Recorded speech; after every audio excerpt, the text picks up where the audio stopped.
Sebelum kita mulai kebenaran firman Tuhan, kasih salam kiri kanan saudara, katakan anyong, bilang saudara. Anyong, anyong, anyong seo saudara.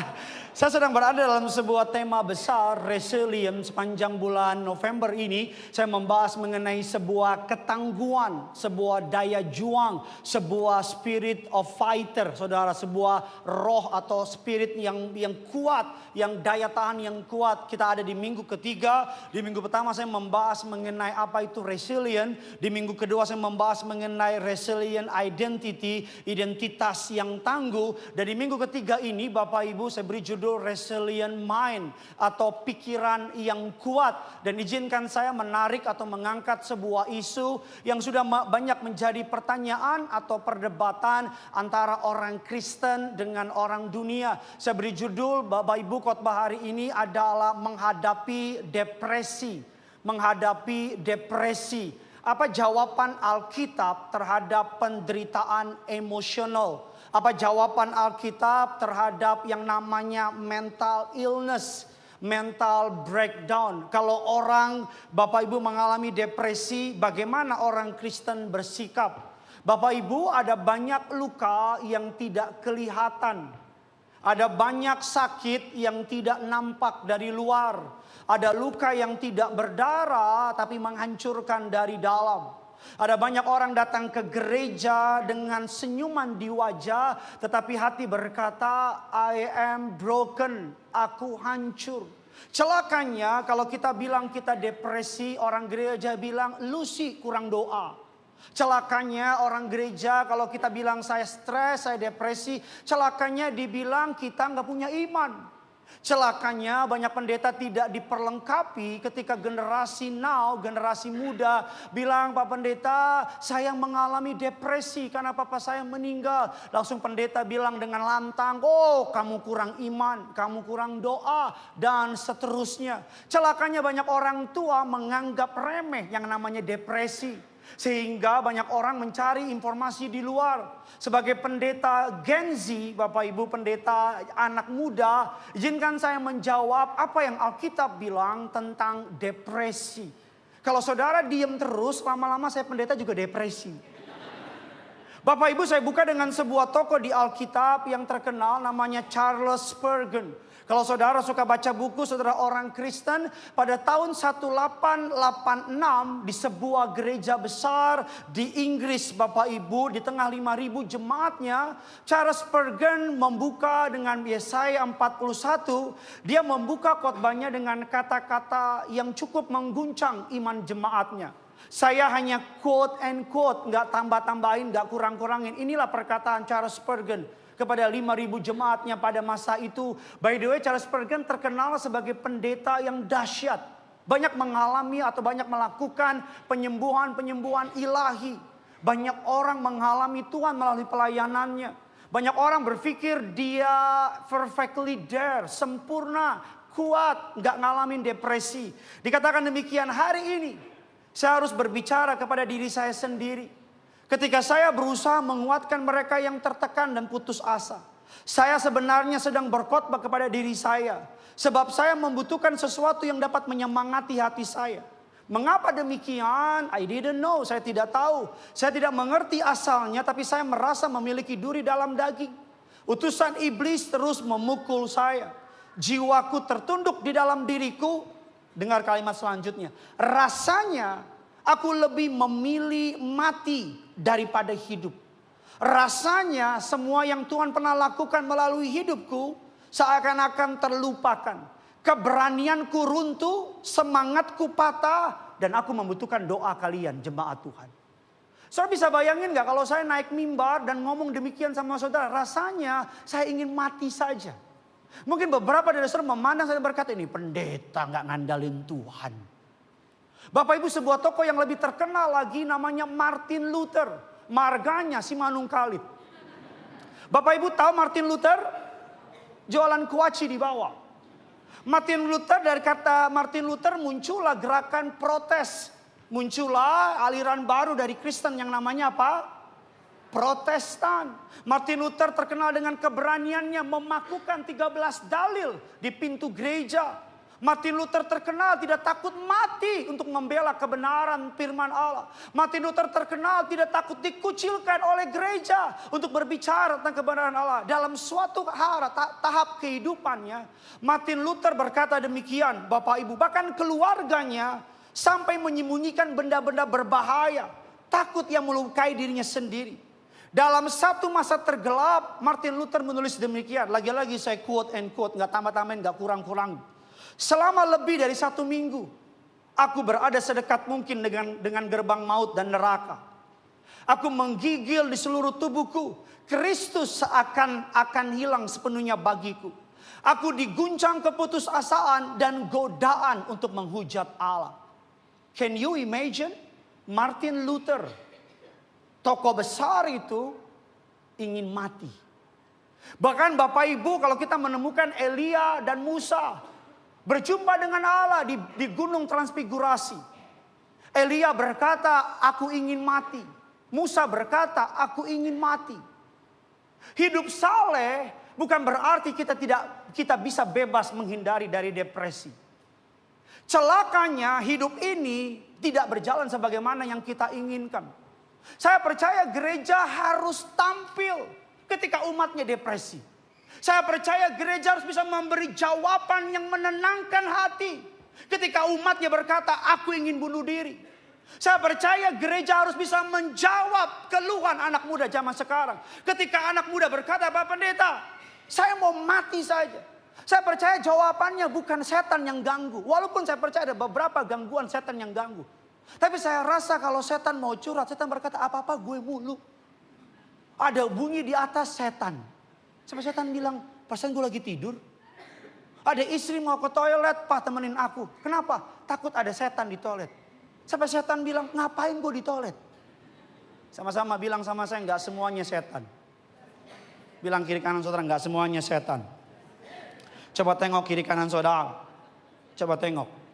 Saya nggak bilang dia setan, bukan. Coba tengok, udah tengok. Coba lihat. Jangan-jangan dia depresi. Suatu hari Bapak Ibu tangan saya muncul ruam. Di kuping saya muncul ruam. Di kaki saya muncul ruam. Saya pergi ke dokter. Dokter bilang, oh ini mas stres pak. Sebagai pendeta, enak aja stres pak dokter, saya pendeta. Memang gitu pak, orang stres nggak mau ngaku dia stres. Coba di sini siapa yang stres? Stres semua memang ini. Mari kita akan belajar pada hari ini Bapak Ibu. Yang dimaksud dengan depresi itu bukan hanya one bad day. Karena kata depresi kadang-kadang sekarang banyak dipakai untuk hal-hal yang gak tepat. Putus cinta depresi. Itu loh namanya lebay. Yang dimaksud oleh depresi menurut yang namanya para psikolog. Menurut yang namanya ilmu pengetahuan Bapak Ibu. Yang dimaksud dengan depresi adalah embody emotional suffering. Apa itu Pak Pendeta? Yang dimaksud dengan depresi adalah penderitaan emosional yang mewujud dalam tubuh. Bahasa gampangnya begini, tubuh berbicara ketika hati tidak sanggup berkata-kata. Tubuh menunjukkan efeknya. Contohnya apa? Sakit perut. Contohnya apa? Debar-debar. Contohnya apa? Tiba-tiba muncul penyakit di tubuh kita. Contohnya apa? Bibir pecah-pecah. Susah buang air besar. Minumlah larutan penyegar. Jadi yang dimaksud dengan depresi yang saya maksud adalah kamu gak bisa ngomong. Tapi hancur di dalam, istilah saya makan dalam. Saya hidup di keluarga yang dibesarkan dengan budaya Batak yang sangat kental. Kalau saya kecil, bapak saya tentara, Bapak Ibu. Memang nggak nanya, saya kasih tahu. Bapak saya tentara, kalau nangis dibilang jangan nangis. Nangis itu bukan buat anak laki-laki. Jadi besar Bapak Ibu, anak saya kalau nangis saya bilang nangis aja. Kamu laki-laki. Buat apa Tuhan kasih air mata kalau bukan untuk nangis? Halo? Sama-sama bilang sama saya yang di mimbar. Kok gak ngomong sih? Sama-sama bilang sama saya yang di mimbar juga manusia. Kurang semangat, yang di mimbar juga manusia. Sama-sama bilang sama saya, yang di mimbar, sama yang di bangku jemaat, sama-sama manusia. Amin. Yang di mimbar juga bisa kena depresi, yang di bangku jemaat apalagi. Bapak Ibu, mari kita akan belajar apa yang dimaksud dengan yang namanya depresi. Tubuh menjadi bahasa dari jiwa yang terluka. Tubuh berbicara ketika hati tidak sanggup berkata-kata. Tubuh kita memberikan efeknya. Tubuh kita memberikan dampaknya. Tubuh kita mulai mengalami, karena kenapa? Berat pikiran kita. Mari kita belajar Bapak Ibu dari sebuah tokoh di Alkitab. Yang Alkitab memuji dia. Alkitab bilang demikian, suatu hari iblis baru kembali dari mengelilingi bumi. Dan Allah berkata demikian, sudah kamu melihat hambaku? Tidak ada orang di muka bumi yang seperti dia. Namanya siapa? Ayub. Tetapi kita melihat Ayub mengalami yang namanya kemalangan. Kemalangan Ayub Bapak Ibu progresif. Bukan hanya pajak yang progresif. Tapi kemalangan Ayub apa? Progresif. Kemalangannya itu dahsyat. Mari kita lihat Bapak Ibu. Tampilkan gambarnya. Ini adalah yang dipercaya gambar ketika Ayub mengalami depresi. Bapak Ibu, Ayub dipercaya berdiri di luar pintu gerbang kota. Karena pada masa itu Ayub dipercaya mengalami kutuk dari Allah. Bapak Ibu, Ayub badannya hancur. Bapak Ibu, seorang hamba Tuhan memberikan sebuah kalimat yang tepat. Ayub itu bukan hancur dari luar. Tapi Ayub itu hancur dari dalam. Dalam kitab Ayub 1 dan 2. Ayub itu kuat menghadapi yang namanya serangan dari luar. Betul tidak? Ketika hartanya diambil, Ayub tetap merobek baju dan berkata, Allah yang memberi, Allah yang mengambil. Tetapi strategi perang iblis bergeser. Dari nyerang fisik, iblis mulai bergeser. Menyerang mentalnya, menyerang kedamaian hatinya, menyerang pemahamannya sama Tuhan. Bapak Ibu, saya nggak tahu apa yang Ayub omongin ketika dia gambar yang tadi. Ketika dia gambar yang tadi. Ketika dia gambar yang tadi. Ketika dia gambar yang tadi. Saya nggak tahu apa yang Ayub pikirkan. Tetapi Ayub 29 memberikan kita informasi yang menarik. Ayub 29, Ayub merenungkan masa-masa kejayaannya. Saudara nanti bisa baca di rumah. Walaupun saya nggak yakin saudara baca juga sih. Kan jemaat zaman sekarang kan jemaat model disuapin. Pulang gereja nggak buka Alkitab lagi. Di Ayub 29 Ayub bilang begini. Kemuliaan Allah ngikutin aku. Aku pergi ke kota, orang kasih bangku sama aku. Para pejabat-pejabat memberi hormat kepadaku. Orang-orang muda kalau aku ngomong kata Ayub semuanya diem. Ayub 29. Tapi di Ayub ke-30 Ayub berpikir gini. Sekarang orang-orang mengolok-ngolok aku. Bayangin dari orang paling kaya di utara. Orang yang paling dihormati di komunitas. Tiba-tiba apa? Apa ini? Ngelus kucing, ngelus anjing, apa ini? Tiba-tiba apa Bapak Ibu? Hancur. Hancur. Saudara pernah mikir nggak? Kenapa iblis cuma matiin anaknya? Kenapa nggak matiin istrinya?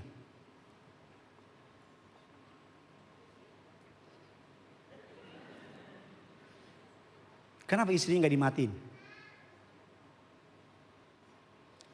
Walaupun masalahku masih. Kok lo nyanyi Bambang?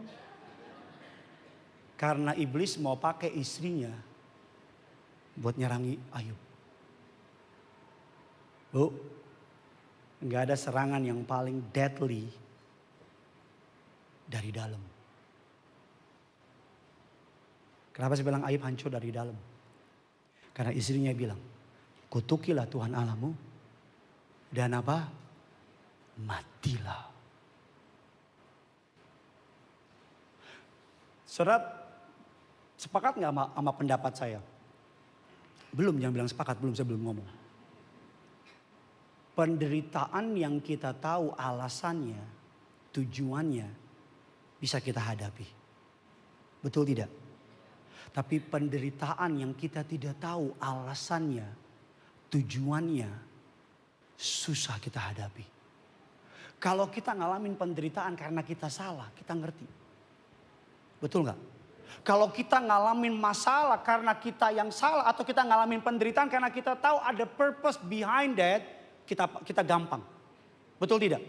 Tetapi kalau kita ngalamin penderitaan, kita udah baik, kita udah bertobat, kita udah cari Tuhan, kita udah melayani, kita jauhkan dosa, kita punya hubungan yang baik sama Tuhan, and all of a sudden, dar. Coba bilang kiri kanan saudara, dia bukan marah-marah, memang gitu orangnya bilang. Kita udah baik, kita udah benar, kita sudah cari Tuhan sungguh-sungguh. Kita udah hidup dalam pertobatan. Dan tiba-tiba doa kita nggak dijawab. Dan tiba-tiba kita dihantam ekonomi. Dan tiba-tiba kita ngalamin penyakit. Dan tiba-tiba hal yang buruk terjadi sama kita. Padahal kita sudah hidup dalam pertobatan. Itu yang dialami oleh Ayub. Ayub nggak ngerti kenapa Tuhan mengizinkan ini terjadi. Kalau kita ngerti alasannya, kita bisa ngadapin. Amin kayak apa kayak. Gue jadi kameramen juga nih lama-lama ini. Cepetan ngomong apa nih lo yuk. Dan diem aja lah. Gue kalau nggak menghormati Om Gilbert nggak mau datang gue di sini lah. Dan Om Gilbert aja nggak berani gue. Amin. Gitu kalau nggak depresi gue nih. Ayub, Bapak Ibu, Ayub udah hidup saleh. Yang ngomong bukan Ayub, Tuhan yang muji dia. Seakan-akan Tuhan ingin memunculkan tokoh Ayub di dalam Alkitab. Untuk kasih tahu sama saudara dan saya. Ikut Tuhan bukan berarti bebas dari masalah. Saya mau tanya, orang kaya punya masalah nggak? Orang miskin? Apalagi. Yang kaya aja punya masalah. Lagi yang miskin. Anak Tuhan punya masalah nggak? Anak yang nggak punya Tuhan? Apalagi. Saya akan bagi khotbah ini menjadi 3 Bapak Ibu. Saya tidak akan mengambil yang bukan bagian saya. Yaitu bagian profesional. Para psikiater, para psikolog. Saya akan mengambil bagian saya sebagai pendeta. Bapak Ibu kalau saudara ingin mencari yang lebih dalam lagi, pertolongan profesional setelah doa, tanya Tuhan, go ahead. Suatu hari ketika saya baru menikah dengan istri saya, anak pertama saya baru lahir, saya sibuk melayani Tuhan. Kami nggak punya pembantu. Kami tinggal di sebuah klaster, cuman 1 penghuninya, saya dan istri saya. Belum ada orang lain di klaster itu. Kebetulan pintu pagarnya, Bapak Ibu pengembangnya atau yang namanya punya klaster itu, belum dibikin-bikin. Dan itu rumah Bapak Ibu di pojokan. Suatu malam saya pulang pelayanan, saya naik ke kamar rumah saya, lantai 27. Kebetulan rumah saya lantai 150 saudara. Saya naik, itu tanda-tanda orang depresi. Saya naik ke lantai 2 rumah saya cari istri saya di pojok ini ada baby crib. Dia di pojok sambil pegang rambutnya begini. Saya kira malam-malam suster ngesot. Ternyata istri saya. Saya peluk dia, saya bilang, hey baby what's going on, ada apa, kenapa? Kenapa kamu nangis? Ternyata dia mengalami yang namanya baby blues. Baby blues. Dan dia tanya gini sama saya, aku boleh nggak ke psikiater? Saudara cari pendeta yang jujur ngomong sama saudara. Saya pendeta yang you get what you see. Saya selalu bilang sama jemaat saya orang berdosa yang ditolong Tuhan.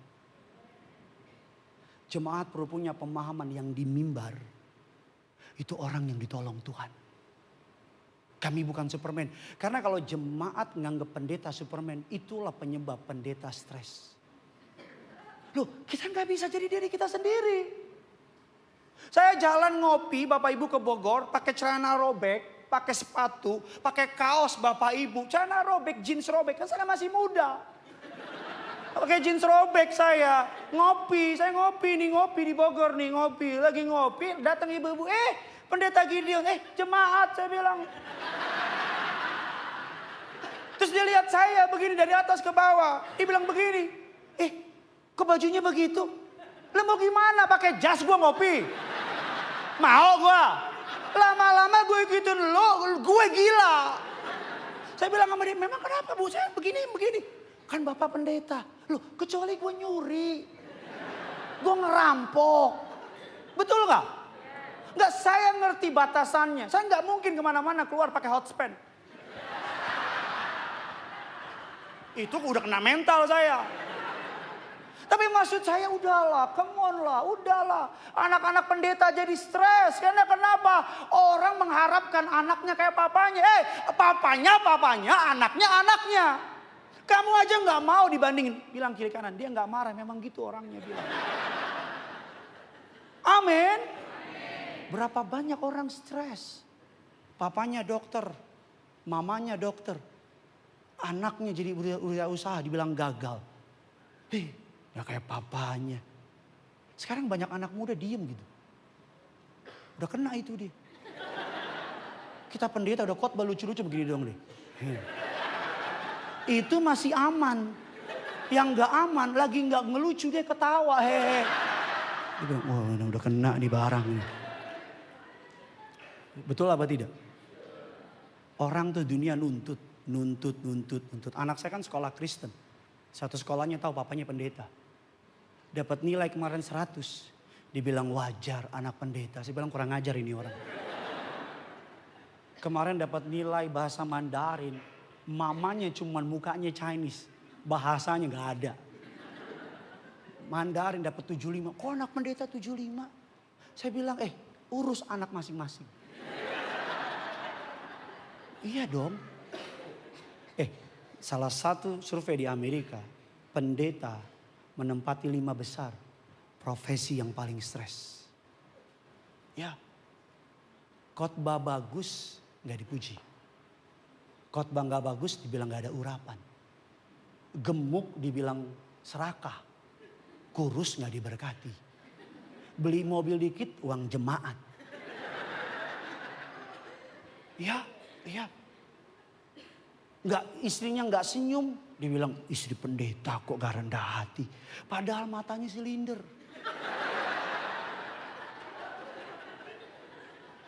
Ini nggak curhat loh.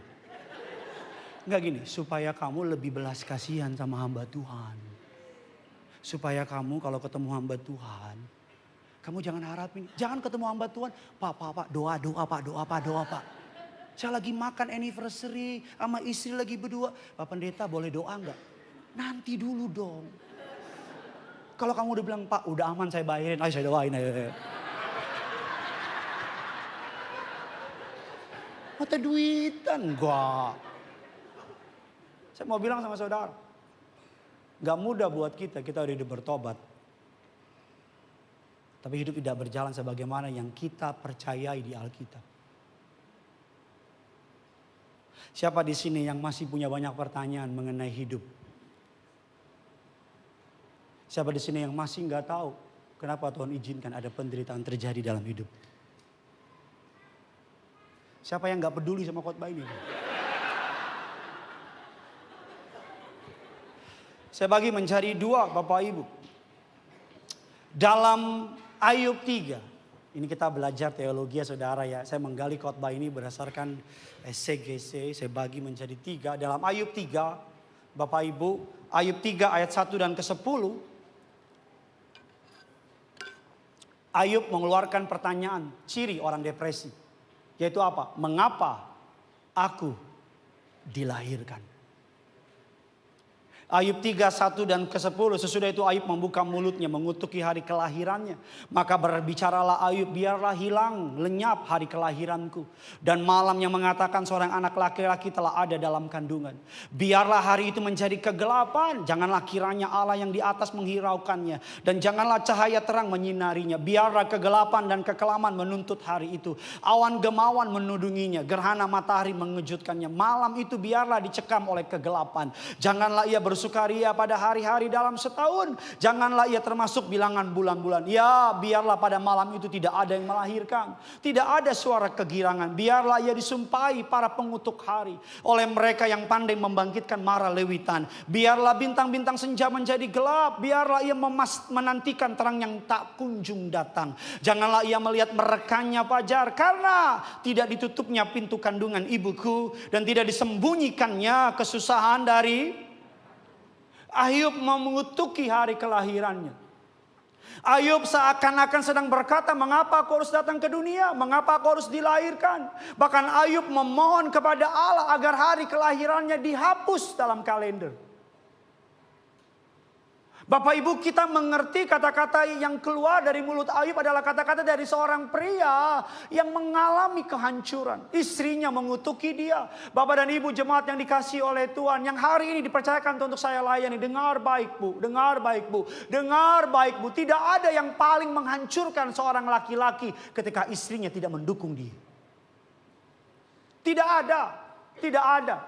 Tidak ada yang bisa membangkitkan semangat seorang pria ketika wanita yang dicintainya berkata sama dia, "Pak, semangat. Pastikan itu suamimu."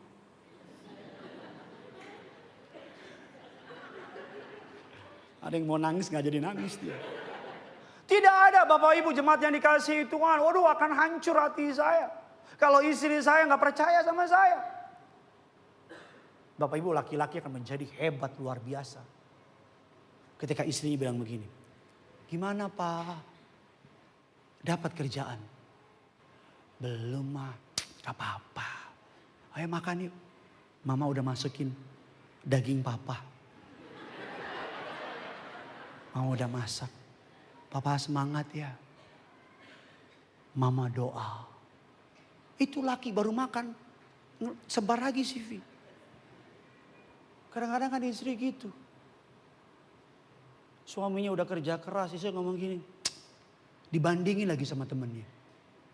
Itu temen lu cepat jadi manajer, lu masih jadi pegawai. Tau gitu gue nyesel nikah sama lu. Aduh. Bu, perkataan bisa mengangkat orang, bisa nurunin orang. Hati-hati, apalagi ibu-ibu, anakmu dasar anak nakal. Anak siapa sih? Lu. Anak siapa lagi? Suatu malam, jam 1 malam, istri saya nanya sama saya, "Sayang masih tidur? Masih tidur apa? Apa? Itulah. Sayang udah tidur belum?" Lah mati saya setan juga udah tidur ini jam 1 malam. Dia nanya gini, "Sayang, kamu sayang gak sama aku?" Edan jam 1 malam. Saya bilang, kalau gak sayang kenapa gue nikahin lo Bambang? Anak gue udah 2, kamu sayang gak? Kenapa? Butuh afirmasi. Ayub, Bapak Ibu, berharap dia gak pernah dilahirkan. Itu ciri-ciri orang apa? Depresi. Stres itu kalimat yang kurang oke lah. Kayaknya itu negatif banget gitu. Depresi lebih kelihatan knowledgeable. Kelihatan lebih pinter lah. Artinya sama.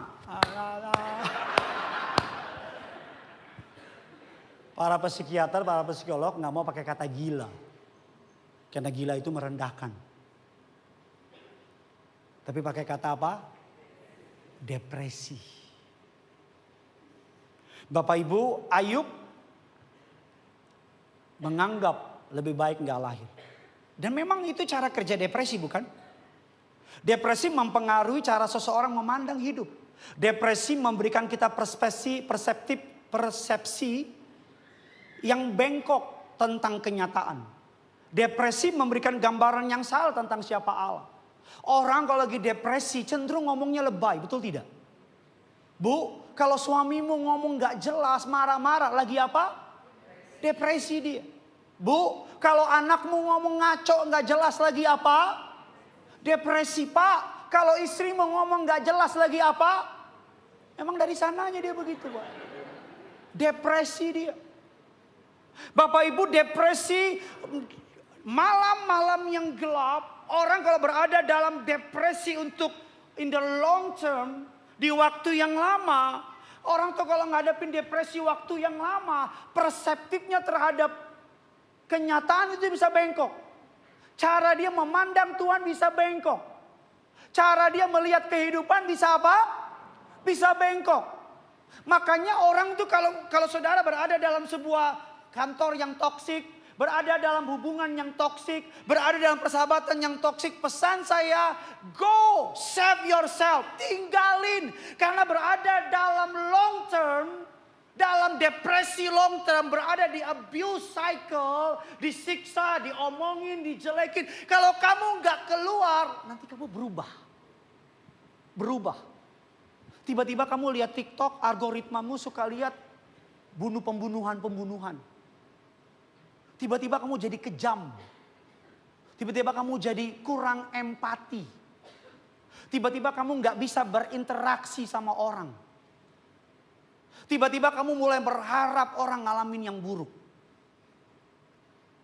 Karena orang kalau berada dalam depresi in the long term, itu akan mengubah perspektifnya. Beberapa puluh tahun yang lalu ketika pasukan Amerika baru kembali dari perang Vietnam. Kalau saudara do research. Banyak dari mereka yang kalau dengar bunyi langsung. Banyak dari mereka yang bersembunyi di lemari rumahnya. Karena apa? Depresi mengakibatkan trauma. Yang kedua, Bapak Ibu, apa yang Ayub lakukan? Ayub berkata, kenapa aku harus dilahirkan? Yang kedua dalam Ayub 3, sambil saya undang pemain depresi. Pemain keyboard. Dalam Ayub 3 ayat 11 dan ke-19, Ayub berkata, mengapa aku tidak mati saja? Mengapa aku tidak mati saja? Ayub 3 ayatnya yang ke-11, mengapa aku tidak mati waktu aku lahir? Atau binasa. Dari gaya jalannya depresi dia saudara. Mengapa aku tidak mati waktu aku lahir atau binasa waktu aku keluar dari kandungan? Mengapa pangkuan menerima aku? Mengapa ada buah dada sehingga aku dapat menyusu? Jikalau tidak, aku sekarang berbaring dan tenang. Aku tertidur dan mendapat istirahat. Ayub berpikir bahwa kematian akan menyelesaikan masalahnya. Ayub berpikir bahwa kematian akan menyelesaikan penderitaannya. Dan Bapak Ibu mohon maaf saya harus ngomong ini. Sekarang ada banyak anak muda berpikir mati aja deh. Sekarang banyak anak muda berkata mendingan gue mati aja deh. Suatu hari dalam sebuah retret tempat saya melayani. Ada seorang perempuan, seorang putri maju ke depan dengan lengan panjang.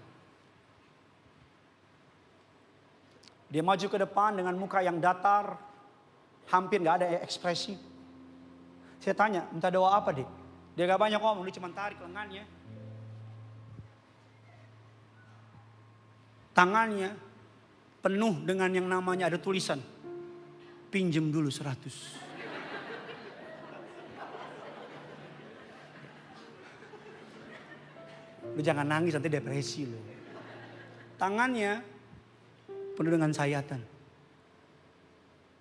Suatu hari papanya abuse dia. Dia bilang gini, kemana saya melayani banyak anak muda nanya begini sama saya. Pak, kalau saya bunuh diri, Tuhan marah gak ya?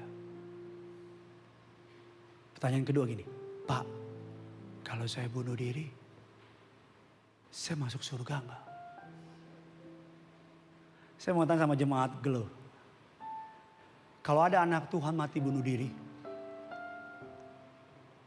kira-kira masuk surga enggak? Coba yang bilang enggak angkat tangan. Yang bilang masuk surga angkat tangan. Yang enggak angkat tangan dua-duanya boleh angkat kaki saudara.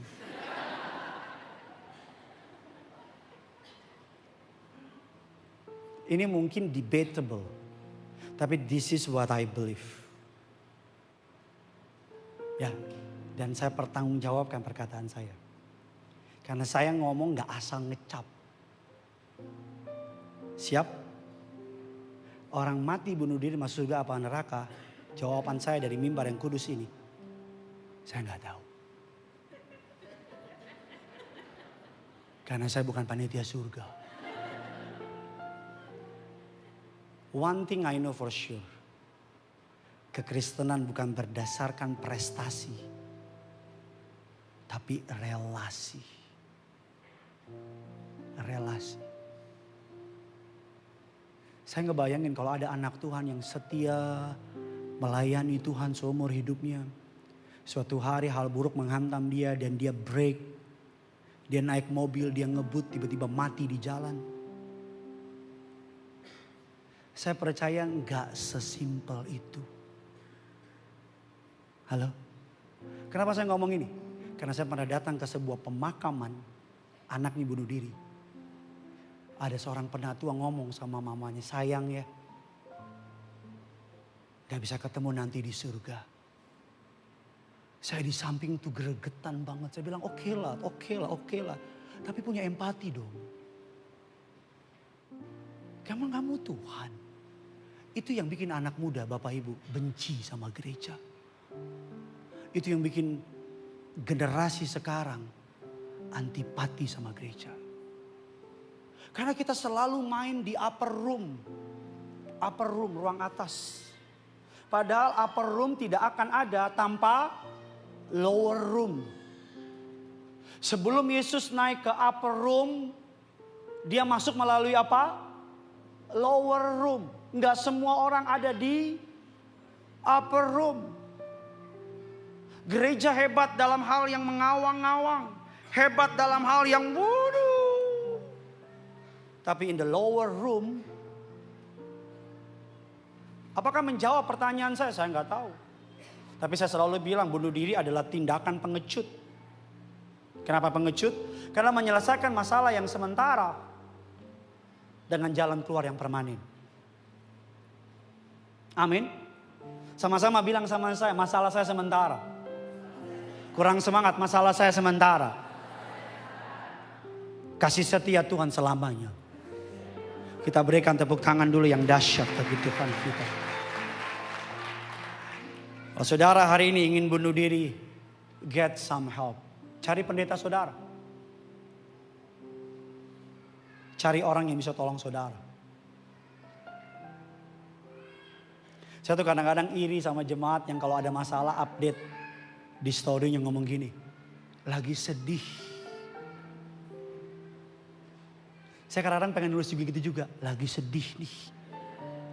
Pasti cuma dupa pendeta kok sedih.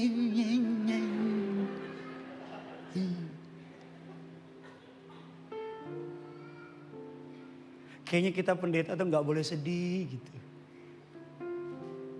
Kayaknya kita pendeta harus perfectly there. Ketika istri saya dilantik jadi pendeta, Pastor Amanda Zevanya, dia ngomong gini sama saya.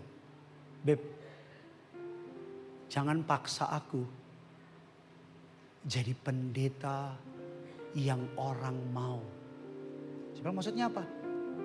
Aku masih suka Blackpink. Aku masih suka BTS. Jangan paksa sosial mediaku semuanya ayat. Jangan paksa aku untuk apa-apa harus ngomong tentang ayat. Izinin aku untuk jadi diriku.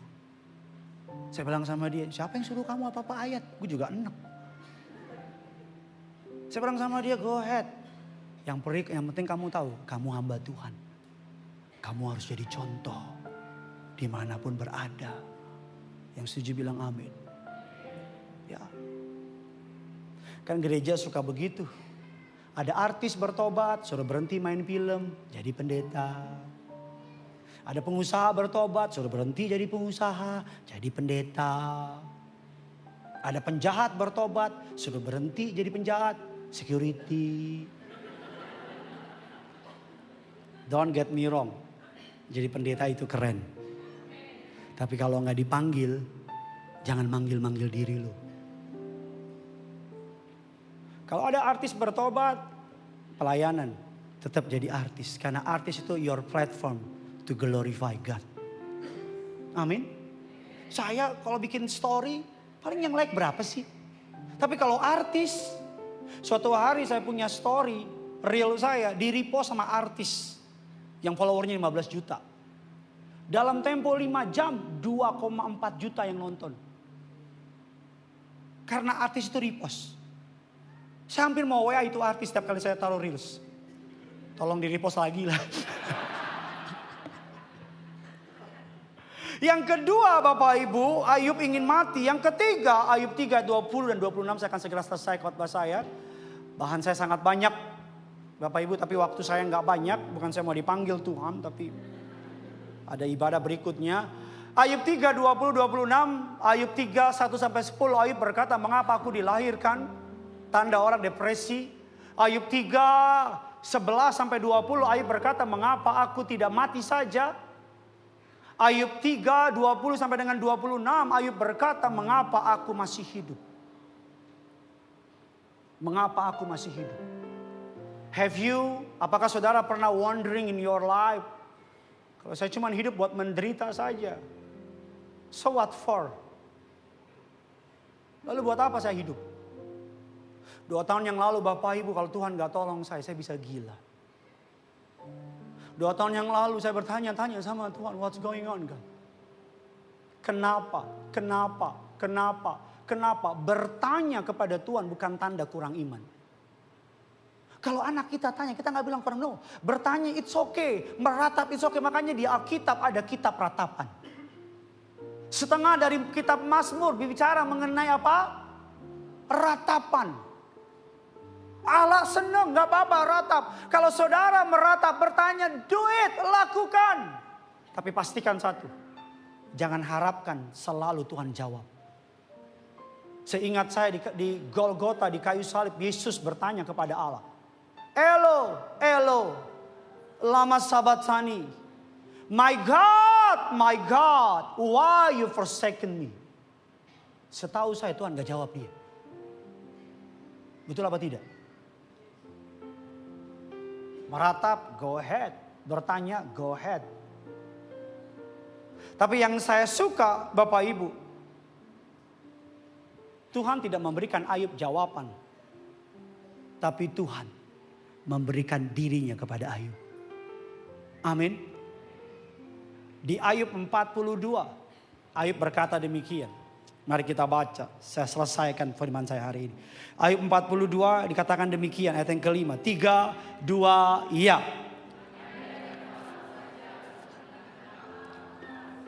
Tapi sekarang apa? Mataku sendiri apa? Ayub tidak menerima penjelasan, Ayub menerima perjumpaan. Kadang-kadang orang kalau lagi depresi bukan pengen dikhotbahin, tapi pengen ditemenin. Amin. Mama saya suka ngomong gini, kalau kamu pergi ke rumah duka jangan banyak ngomong. Duduk, munculin muka kamu, dampingin yang berduka. Karena kasihan orang berduka ditanya, kenapa bisa mati? Kalau yang hadir ada 1000 nanya sama, kenapa bisa mati? Oh kasihan ya. Terus diulangi berkali-kali, yang kuat ya, yang kuat ya. Apalagi dikhotbahin, jangan nangis dong, kan ada Tuhan. Coba lu yang mati.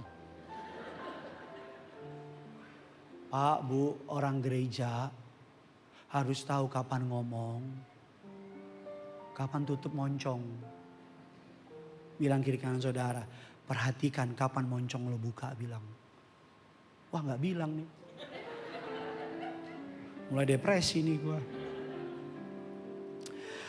Bagaimana cara kita menghadapi depresi? Kita cepat saja. Yang pertama, datanglah kepada Tuhan apa adanya, honestly faith.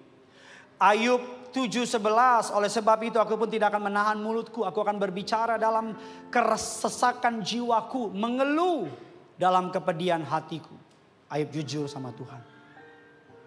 Saya tuh suka bingung sama jemaat, asal tiap minggu ditanya, bagaimana, apa kabarnya? Luar biasa. Tiap minggu bertahun-tahun saya jadi pendeta, apa kabar? Luar biasa. Apa kabar? Luar biasa. Loh kalau luar biasa udah gak usah khotbah lah. Kita di gereja aja dilatih untuk bohong. Yang ngomong luar biasa itu lagi di WA sama pinjol. Mana luar biasa? Yang bilang luar biasa itu lagi ada sakit di tubuhnya. Jadi kalau ditanya sama pendeta, apa kabar? Luar biasa. Apalagi yang lebay, apa kabar? Luar biasa. Dahsyat, dahsyat, dahsyat, dahsyat. Sama-sama bilang sama saya, Tuhan gak cari orang kuat. Tuhan cari orang jujur.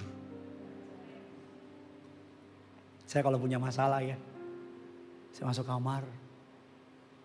Saya ngomong, Sakit. Sakit Tuhan. Saya pernah ngomong gini sama Tuhan. Saya gak terima loh Tuhan. Saya gak terima loh. Saya pernah ngomong gini sama Tuhan. Saya balas boleh gak Tuhan? Saya tahu pasti jawabannya gak boleh. Gak mungkin dia bilang gini. Kali ini boleh. Tuhan yang mana itu? Terus saya ngomongin sama Tuhan. Tuhan, saya boleh gak berhenti jadi pendeta? Tuhan tuh tahu saya lagi marah. Dia gak hakimin. Saya kalau ngomong sama saudara. Saya boleh gak berhenti jadi pendeta? Dosa apa pendeta? Dosa, itu sesat itu apa pendeta? Makanya orang gak mau ngomong. Kalau saya ngomong sama saudara, sakit saya. Saudara akan bilang, alah pasti sakit. Bisa. Kenapa orang lari ke Tuhan? Karena Tuhan mendengar tanpa menghakimi.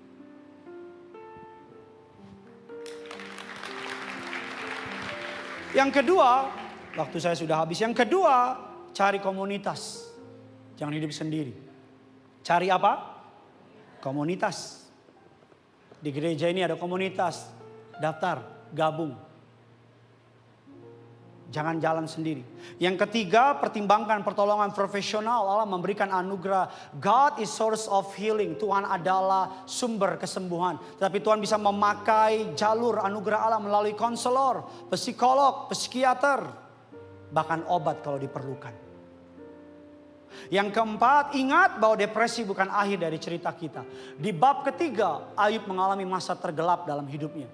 Tapi di bab ke-42, Ayub dipulihkan oleh Allah 2 kali lipat. Sama-sama bilang sama saya, ayat 42, kurang semangat, ayat 42 akan terjadi dalam hidup saya. Mungkin hari ini kamu sedang berada di bab ketiga. Dari muka-mukanya sih bab 3 sih kayak jadi. Doa saya menyertai saudara. Yang punya surga, crazy in love itu. Kita tutup Alkitab kita.